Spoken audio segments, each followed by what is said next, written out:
Hello everyone, you have come to Tata Comic Preview channel. Let read together. Have fun. This is an art collage novel video. I made this series so you guys can experience the story faster. The video will focus on the character's psychology, the images are for illustration purposes only. See, Wuya did not bother about the two bootlickers. He walked at his normal pace. Pan Zhong and Zhou Jifeng followed behind him. They were increasingly convinced that the person before them was the Evil Sky Pavilion's first disciple. He was too familiar with the environment and the routes between the eastern, western, southern, and northern pavilions. He arrived at the back of the mountain as though he had been there 1,000 times before. The moment Wuya arrived, he said without turning back to look at Pan Zhong and Zhou Jifeng, the Heavenly Sword Sect's first disciple, Zhou Jifeng. The Clarity Sect's traitor, Pan Zhong. He easily identified them. Pan Zhong and Zhou Jifeng were taken aback. Before they could respond, Wuya continued to ask, "How's everyone doing?" Pan Zhong did not answer the question immediately. He was thinking this was indeed how the first disciple of the Evil Sky Pavilion should behave. Just look at him and listen to his words. How majestic. He's a man of few words, but when he speaks, he asks about everyone's condition. Pan Zhong scratched his head and replied, "Thank you for asking, Mr. First. I'm doing fine. I like this place very much." Zhou Jifeng chimed in, "Thank you for asking, Mr. First. I'm fine as well. This isn't only a great place, the people here are friendly and approachable as well." Wuya's expression remained neutral as he turned around slowly to study them. He was not offended nor did he reprimand them for not answering his question. Instead, he said, "That's good. Mr. First, it's cold inside the cave. I'll bring a mattress and a blanket for you at once," Pan Zhong said. Pan Zhong's voice had barely faded when a loud bang rang from behind. Pan Zhong and Zhou Jifeng saw Duanmu Shang, who was holding his overlord's spear. At this moment, he was looking at both of them with a stern expression on his face. They could tell instantly that he was not in a good mood and began to grow anxious. "Mr. First, please don't be angry. Please don't hold this against Mr. Third," Pan Zhong said. Clang. The overlord's spear struck the ground. "You bastard." Pan Zhong was taken aback. He did not dare to speak, but he muttered inwardly, "Mr. Third is being too blunt." Indeed, Mr. First had left the Evil Sky Pavilion for some unknown reason, but it still takes a lot of courage to publicly call him out on it. Pan Zhong was about to plead on Wuya's behalf when Wuya suddenly bowed and said, "Greetings, third senior brother." Pan Zhong and Zhou Jifeng were thunderstruck. "We're dead meat this time. We made another mistake." Duanmu Shang lifted his overlord's spear and walked over expressionlessly. He glanced at Pan Zhong and Zhou Jifeng before giving both of them a kick. Ack. Pan Zhong and Zhou Jifeng bumped against each other. They looked at Duanmu Shang with a defeated expression, too afraid to say anything. Duanmu Shang said, "What do you mean by asking Mr. First to not get mad? Old Seventh, is this how you speak to me?" There was nothing wrong with a senior disciple instructing a junior disciple.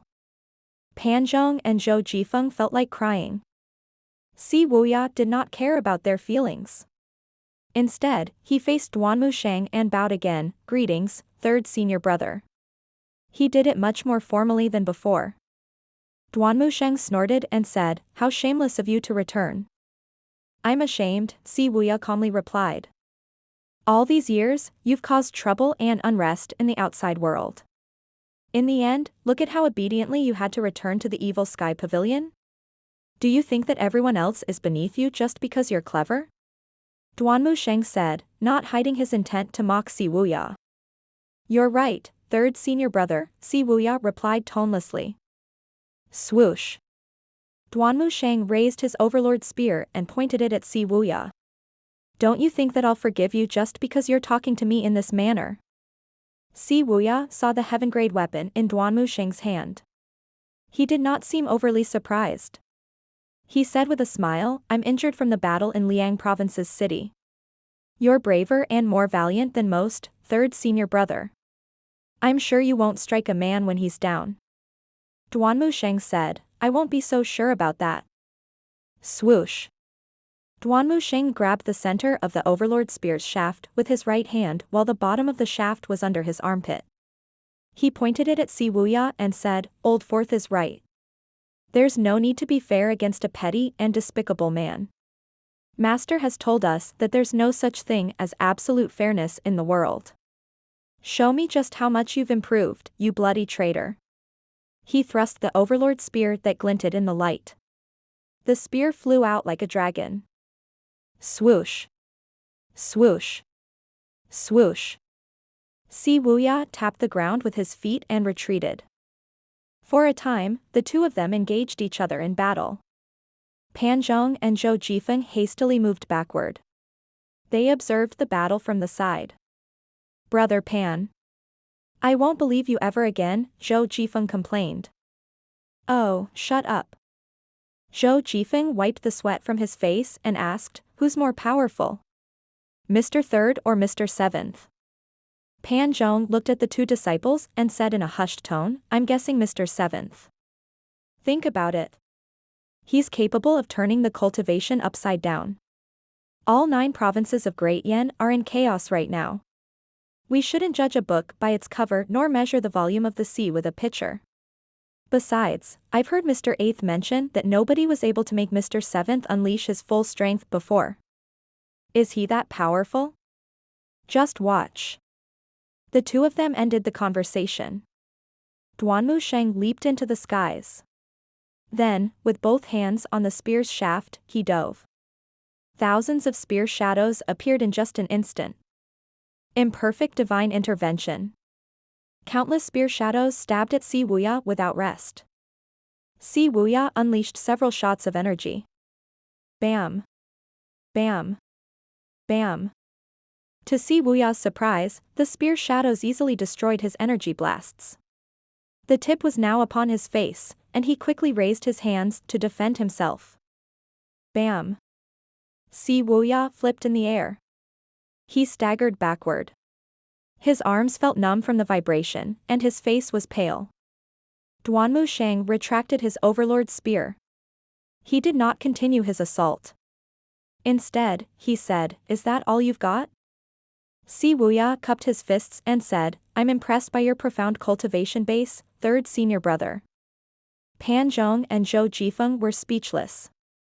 Zhou Jifeng rolled his eyes and looked at Pan Zhong skeptically. Based on his expression, it was clear that he would rather wash his hair while standing upside down than believe Pan Zhong's words ever again. Duanmu Sheng raised his Overlord spear. He spun it in his hand before resting it on his shoulder. He said, Go into the cave. Are you waiting for me to invite you in? Si Wuya nodded. He did not resist. Without saying another word, he entered the cave of reflection. The back of the mountain was quiet again. Your spear skills finally improved, Mr. Third. Pan Zhong said, giving a thumbs up. Finally improved?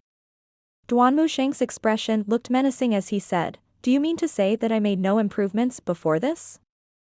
Come, both of you. Forget your meals for a few days. Train with me. Duanmu Sheng did not pursue the matter. Instead, he walked toward them in a friendly manner and placed the Overlord spear in their hands. Then, he grabbed the backs of their collars and dragged them toward the training place halfway up the mountain. Pan Zhong and Zhou Jifeng's expressions were pitiful as they let themselves be taken away.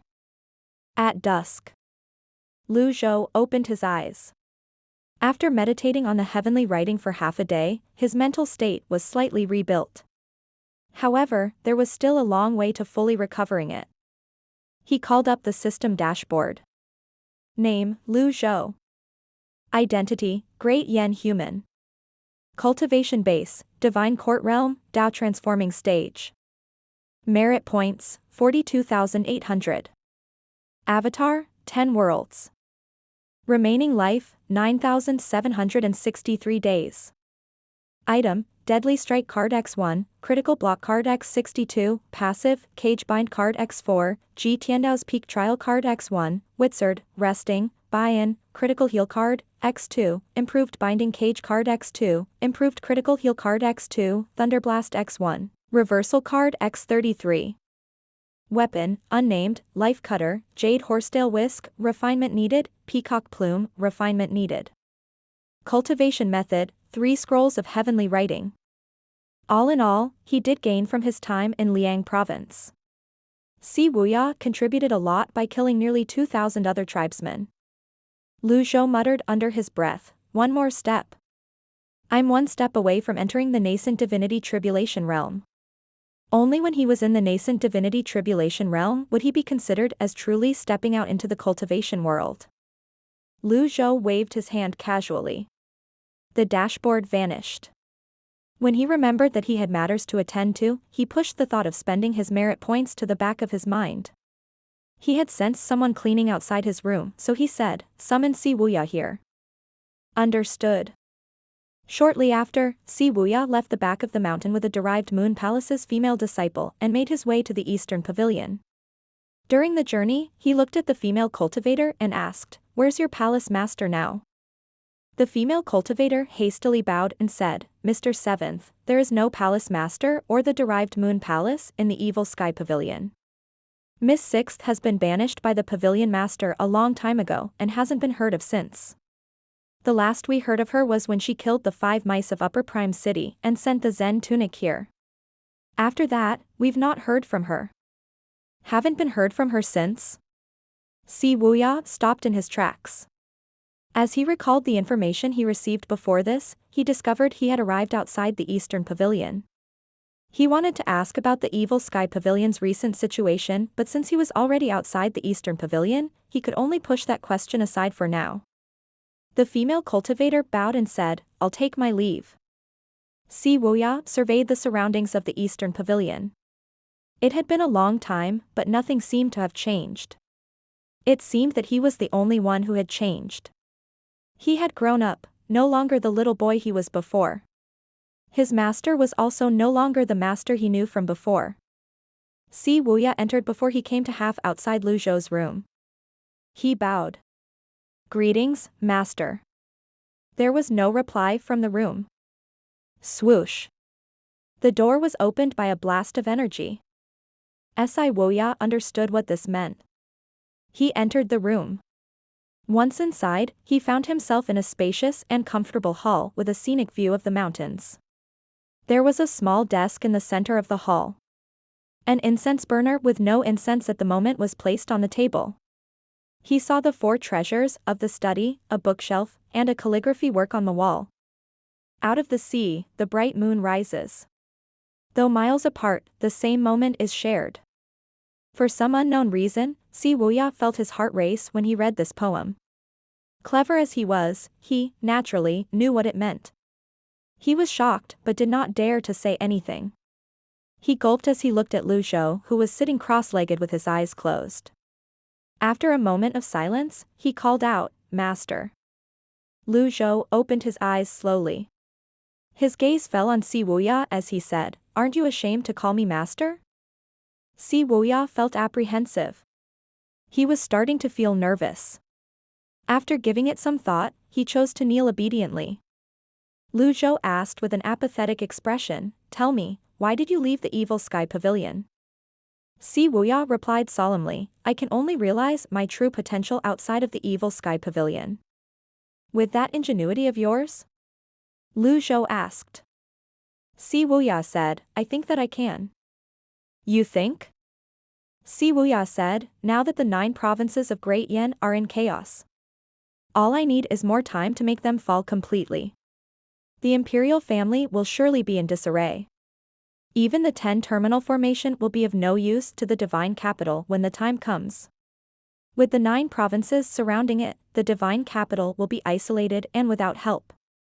Its defeat is only a matter of time. 1 year. 1 more year is all I need." Whoosh. Zhou suddenly launched a palm seal. Smack. It struck Wuya across the face. Ding. Punished Wuya. Reward, 200 merit points. This was a rascal who should have been properly educated. Si Wuya was cut short by this sudden slap. Zhou snorted and said, "You overestimate yourself. When I made an acquaintance out of Emperor Yongshou, you were still in your mother's womb. Do you think the divine capital is all Yongqing has?" Si Wuya looked up to meet Zhou's gaze and said, "With eldest senior brother, I know all about the weaknesses of the 8-leaf stage. Whether it's the 8 chiefs or the imperial guards, they can't leave the divine capital. So you think you understand the imperial family?" Zhou asked. Si Wuya's voice was softer now as he said, "After I left the evil sky pavilion, I entered the palace, and with a stroke of luck, I became a grand tutor." Zhou said mercilessly, "That's not all.